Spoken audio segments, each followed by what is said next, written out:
la palabra de Dios se lee en el nombre del Padre, del Hijo y del Espíritu Santo. Mi versión es Nueva Traducción Viviente. Puede quedarse de pie o ponerse de pie como guste. Dice: cuando soplaba la brisa fresca de la tarde, el hombre y su esposa oyeron al Señor Dios caminando por el huerto. Así que se escondieron del Señor entre los árboles. Entonces el Señor Dios llamó al hombre: ¿dónde estás? El hombre contestó: te oí caminando por el huerto, así que me escondí. Tuve miedo porque estaba desnudo. ¿Quién te dijo que estabas desnudo?, le preguntó el Señor Dios.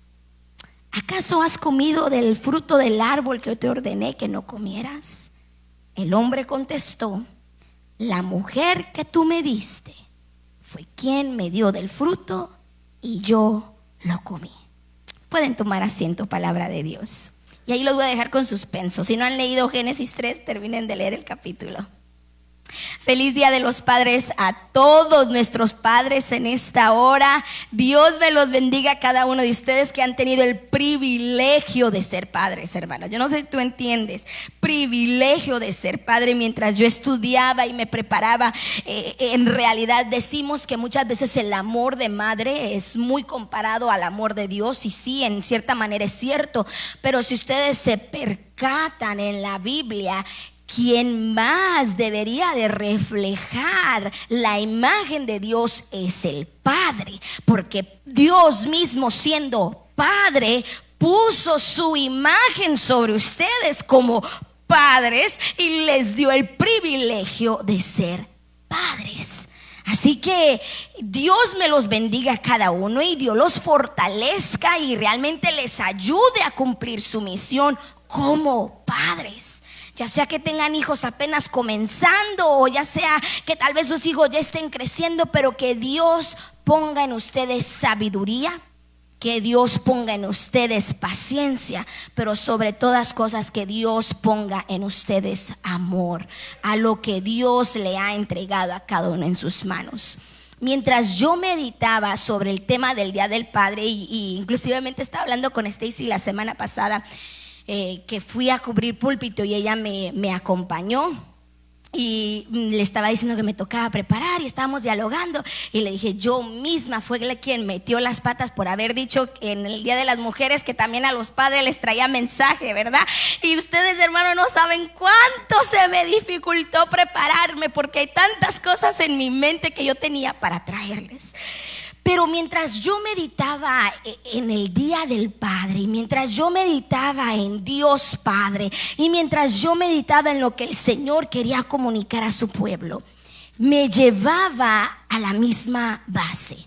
El día de hoy me estaré concentrando en el tema de la masculinidad, no en el tema de ser macho, en el tema de ser masculino. Porque para que tú puedas ser un buen padre, tú tienes que entender primero quién eres tú. Y antes de ser un buen padre, tienes que ser un buen hombre. Un buen hombre. Así que el día de hoy, pues, voy a estar moviendo bajo el tema hombres de verdad. Porque a veces pueden haber hombres de mentiritas.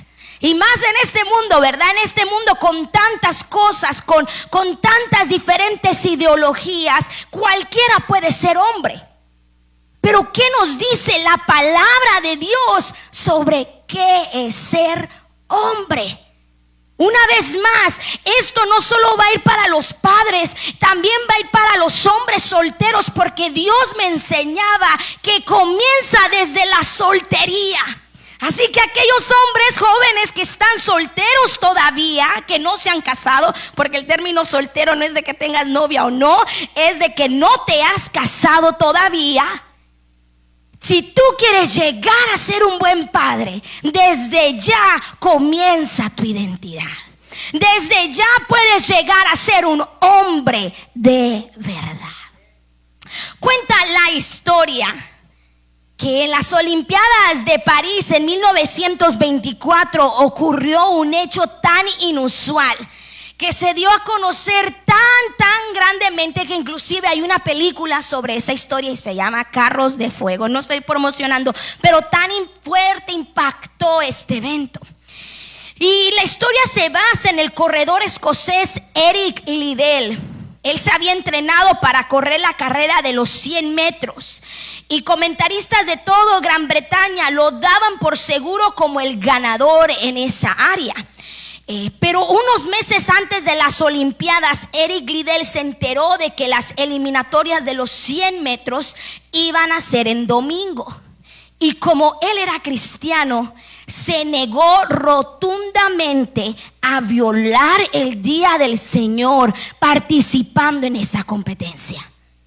Él estaba convencido por la Escritura que el domingo debía ser dedicado a la adoración en Dios en una forma especial y que no debía competir en ese día.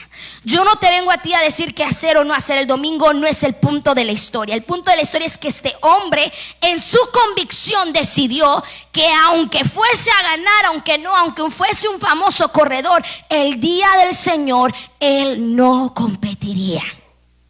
Y así como muchos se me quedaron viendo, así muchos se le quedaron viendo y lo catalogaron de loco. Pero ¿cómo puede ser? Es solo un domingo. Muchos se quedaron asombrados por su respuesta y lo calificaban de loco. Le decían, es solo un domingo, Eric, vas a ganar, eres el primero a ganar. Pero Liddell no estaba dispuesto a negociar sus principios e ir en contra de su conciencia. Tampoco aceptó participar en las carreras de relevo para las que ya había calificado, porque una vez más los eliminatorias también eran en domingo. Pero decidió correr una. Finalmente aceptó el reto de correr la carrera de 400 metros, algo que él no se había preparado, inclusivemente era para aquellos que no tenían mucha experiencia, tal vez como los poquitos que acabamos de correr el Belén. Pero decidió él competir en esa.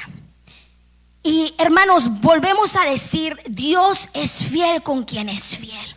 Y no solo ganó el primer lugar ese día en esa competencia, sino que de paso estableció un récord mundial, recorriendo la distancia en 47.6 segundos. Su competidor más cercano quedó a 5 yardas detrás de él. Dios honró la integridad de este hombre, que no estuvo dispuesto a ceder ante la presión de las autoridades olímpicas, ni de la prensa, ni del público, porque estaba convencido que era mejor obedecer a Dios que a los hombres.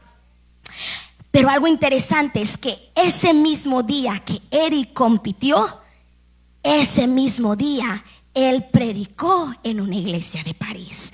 No solo corrió ese día, sino que allí en Francia, en medio de las Olimpiadas, él estaba donde debía estar, adorando a Dios junto al pueblo de Dios.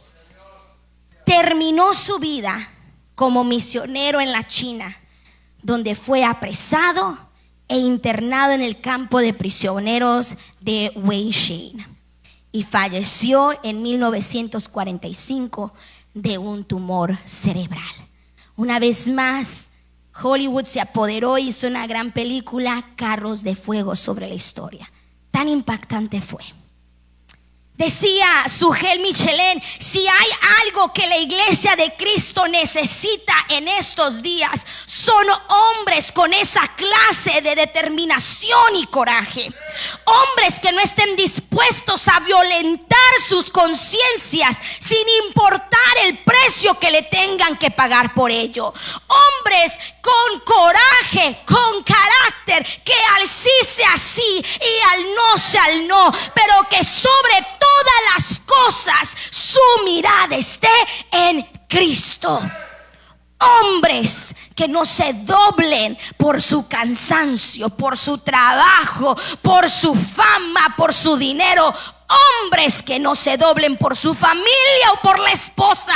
Hombres que no sigan lo secular o lo mundano. Hombres de verdad.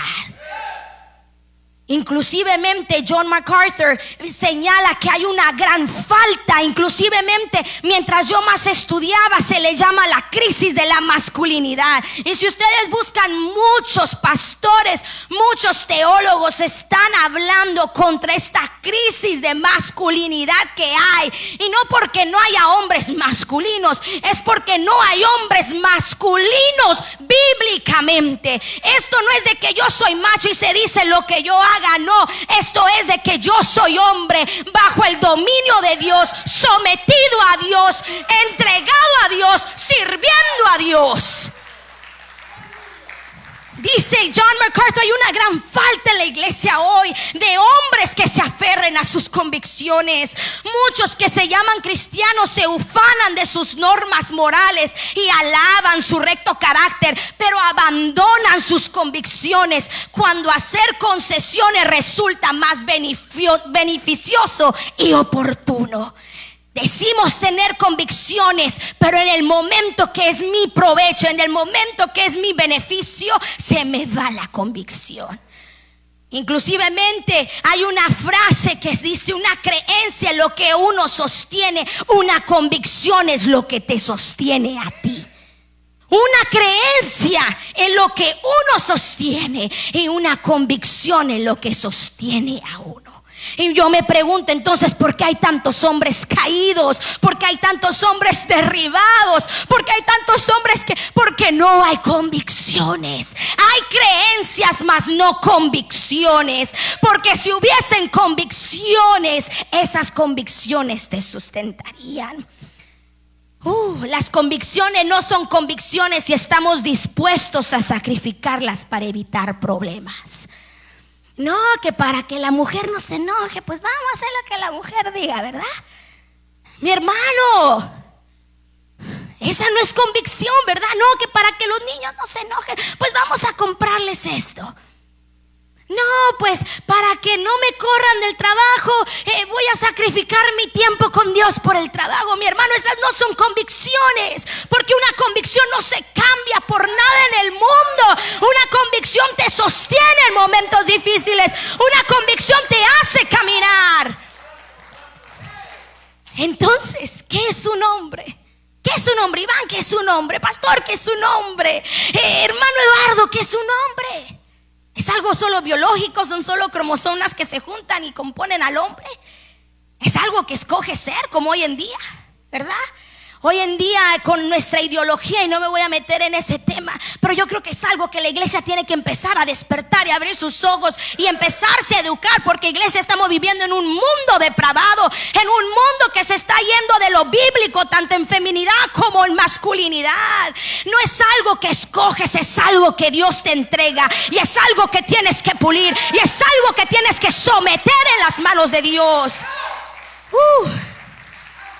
¿Qué es ser un hombre? Necesitamos una mejor definición de la masculinidad. ¿Y quién mejor puede dar esa definición que nuestro Creador? ¿Verdad que sí? Cuando Dios creó la vida, se acercó para tocar y moldear al hombre desde la tierra, con cuidado e intimidad. Creó al hombre de una manera muy distinta. Génesis 2:7 dice: entonces el Señor Dios formó al hombre del polvo de la tierra y sopló en su nariz el aliento de vida, y fue el hombre un ser viviente. Hay hombres que están muertos. Hay hombres que no tienen aliento de vida. Hasta tal vez pueden haber hombres aquí que se están quedando dormidos. Que el Espíritu llegue a soplar vida en cada uno de los hombres. En los versículos que rodean a Génesis 2 vemos cómo Dios define el propósito de este único hombre antes de la creación de la mujer. Y yo quiero que entendamos eso: el propósito de su labor, la extensión de su autoridad, los parámetros de su obediencia e incluso el aumento del deseo por una esposa. Dios predestina todo eso. Dios va formando todo eso antes de que la mujer llegue en rol. Y si yo te pregunto en estos momentos, hombre, ¿cuál es la primer labor del hombre? ¿Cuál es lo primero que tiene que hacer? ¿Cuál es su rol? ¿Cuál es su llamado? ¿Cuántos de ustedes siguen buscando su llamado? ¿Cuál es su llamado? ¿Cuál es el llamado del hombre? ¿Ser cabeza de hogar? ¿Cuántos dicen que ser cabeza de hogar es el llamado del hombre? Okay. Obedecer la ley de Dios. ¿Qué es su llamado? ¿Proveer a casa? ¿Qué es su llamado? ¿Trabajar mucho hasta agotarnos y no poder más? ¿Qué es su llamado? ¿Pagar los biles? El primer llamado del hombre bíblicamente es ser líder. Líder. Escucha bien esto, y no el líder como el mundo lo pinta, con autoridad, en una posición. Líder en la Biblia es sinónimo a servir. Es siervo. El primer llamado antes de ser cabeza de hogar, porque muchos, soy cabeza de hogar. No, eres líder también. Antes de ser cabeza eres líder. Antes de ser esposo eres líder. Antes de ser papá eres líder. Y esto va también para los solteros. Son líderes de su vida. De su vida, de sus finanzas, de su ministerio, de sus talentos. El hombre es líder. Y Dios es algo que bíblicamente está escrito, iglesia. Y es algo que conforme los años, pues Almita Torres también ha ido aprendiendo, ¿verdad? Que el hombre es llamado al liderazgo. Es su primer rol. Y yo me quedaba sorprendida porque cuando estudiaba el versículo de Génesis, a veces con los jóvenes ahí medio discutimos, hablamos que la mujer, que el hombre, que esto, ¿verdad? Pero cuando llegamos a Génesis siempre decimos la mujer por la mujer, el hombre cayó, ¿verdad? Siempre la frase por la mujer, el hombre cayó por la mujer.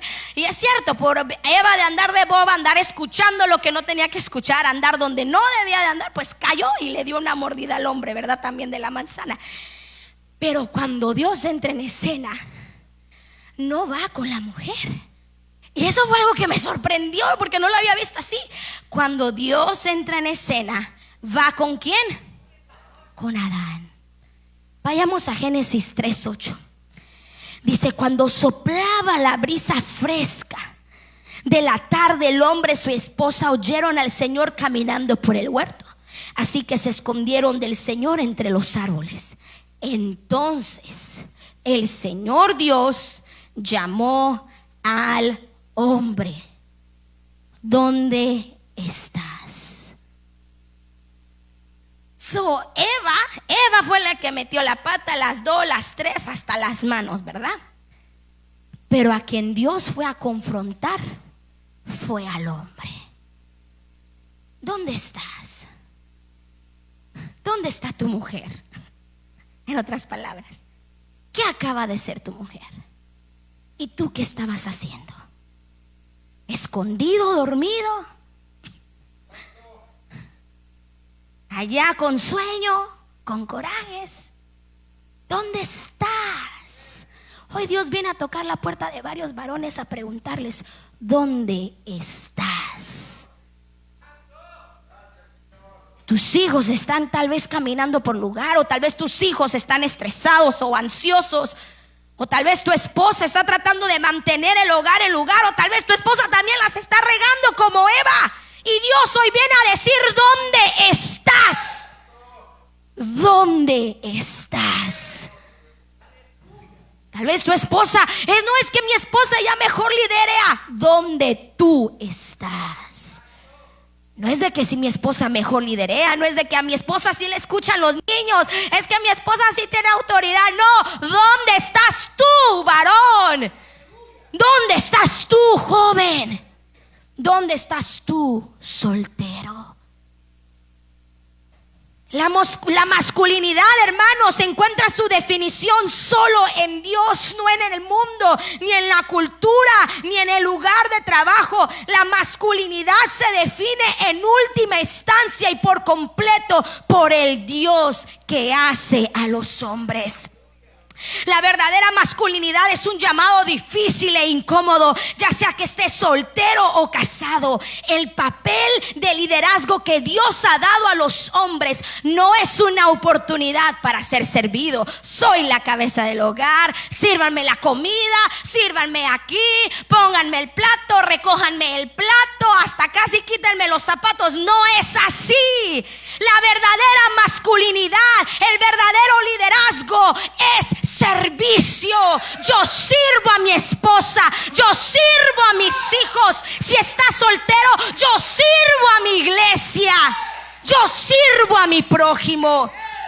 Los verdaderos hombres se niegan a sí mismos los placeres carnales para tener un verdadero gozo en Jesús. Ya sea que estés casado o soltero, si no estás sirviendo a tu prójimo de manera desinteresada y sacrificial, no estás caminando plenamente en la masculinidad bíblica. Y esto me encantó como dijo este autor. Los niños dicen: soy responsable de mí mismo. Los hombres dicen: soy responsable por mi prójimo. Los niños son obligados a dar, pero los hombres dan libremente porque se les ha dado libremente. Los niños esperan que su esposa o su madre laven los platos, pero los hombres se apresuran a tomar la esponja y el jabón y lavar los suyos. En última instancia, la masculinidad significa servir a los demás tanto más que a uno mismo. I'm sorry, mis hermanos, también le di duro a las mujeres el día de madres.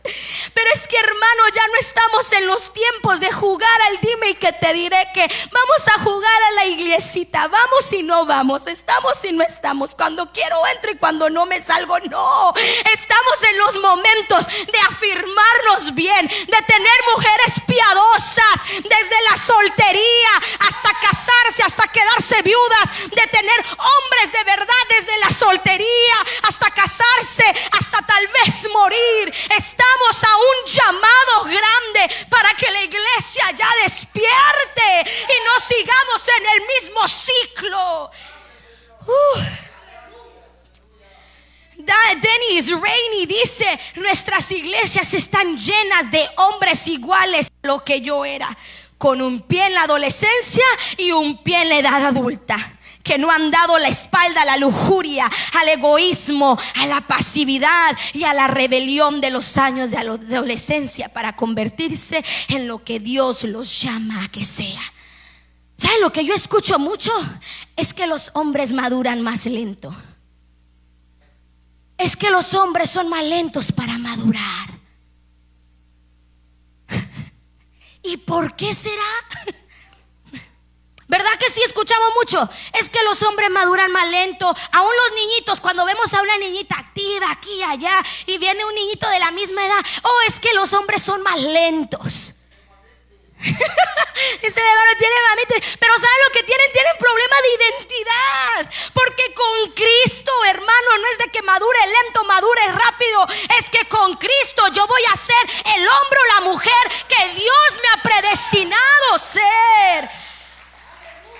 Una de las tendencias más extrañas de los últimos años ha sido sin duda la extensión de los años de la adolescencia del hombre occidental.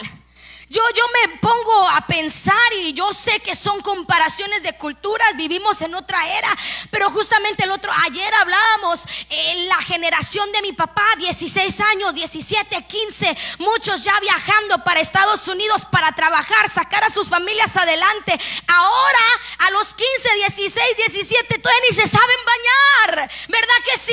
Ahora tenemos que empujarlos a trabajar, y en aquellas otras generaciones ya a los 7, 8 años ya andaban trabajando. Hermanos, hay un problema de masculinidad en estos días. Se escucha la gran frase entre las jovencitas: es que no hay jóvenes maduros. ¿Verdad que sí? Todavía hay jóvenes inmaduros. Jóvenes, es momento de madurar. Es momento de tomar nuestro liderazgo y decir: Señor, yo me someto a ti y camino bajo el plan que tú me tienes. El comentario de Truman movió esta encuesta porque mostró que la edad promedia de ahora de los que juegan videojuegos está alrededor de la mitad de los 30 años. Y no que sea malo, hermano, no te estoy diciendo que sea malo que a ti te gusten los videojuegos y juegues con tus niños, no. Pero vamos viendo cómo se va extendiendo la adolescencia en los hombres, ¿verdad? Todavía se extiende ese periodo y cuesta entonces, al momento de formar una familia, al momento de tener hijos, al momento de ser el líder de tu esposa, el líder de tus hijos, cuesta entonces agarrar esa imagen porque todavía el hombre es un niño. Y no niño en el sentido físico, niño en mente, en responsabilidad. Mi pregunta a ti, hombre, es: ¿están gastando su vida en actividades de adolescentes o en las obras nobles del Creador? ¿Son expertos en sus equipos deportivos más que en la palabra de Dios? ¿Invierten mucho tiempo en el fútbol, en el deporte, en el gym? ¿O son más fanáticos por ver el glorioso Dios del cielo? ¿Son menos pasivos que hace 5 años en aceptar la responsabilidad por el bien espiritual de su esposa o su hijo? ¿Manejan su dinero de una forma que complace al Dios que se los ha dado? ¿Están todavía tratando de encajar como si tuvieran esos años de preadolescencia, o están seguros de su identidad como hijos de Dios? ¿Aún son rebeldes a la autoridad de Dios como cuando eran niños? ¿O siguen posponiendo más una búsqueda seria con Dios? Necesitamos hombres de verdad. Y es un crecimiento para todos. Porque como mujeres, y eso es otro tema, y ya no voy a meter las patas, pero eso es otro tema. Como mujeres también aprendemos entonces cuál es nuestro rol. Pero yo leía un comentario que decía: la sumisión solo es dada a la mujer, pero la sumisión no es algo femenino, es una característica de cualquier hijo de Dios. Porque todos somos sumisos ante Dios. Cuando tú aprendes, varón, a que no eres primero la cabeza de hogar, que primero eres líder. Y líder conlleva ser siervo de tu esposa, de tus hijos. Y antes de eso, de tu iglesia, de tus amigos, de tu mamá, de tu papá, de tus hermanos. Cuando entendemos que eres siervo, puedes comprender el plan que Dios ha diseñado para el hombre. Hay que enfrentar esta crisis, ¿no? Entendiendo que Dios mismo puso su imagen en ustedes. Dios mismo sopló su aliento sobre ustedes. Dios mismo los formó. No tienes por qué tener miedo, varón. Tampoco no es de que vas a decir: ahora yo mando. No, es momento de decir: Señor, me someto a ti. Hazme el líder que tú quieres que yo sea. Termino con los 9 atributos de Jesús para ti. 1, un hombre se compromete a seguir una autoridad mayor. 2, se compromete a sacrificar todo lo demás a la sombra del discipulado. 3, se compromete a una obediencia decidida y gozosa. 4, se compromete con la disciplina espiritual. 5, se compromete a permanecer en la palabra de verdad. 6, se compromete con el crecimiento y la producción, especialmente de sus frutos espirituales. 7, se compromete a llevar a cabo la misión de Dios. 8, se compromete a amar fielmente a los demás. 9, se compromete con la hermandad y su comunidad. Varón, si en este día tú dices, grupo de alabanza puede ir pasando, si en este día tú dices, y no voy a decir todos los varones pasen, porque yo quiero que sea tu compromiso.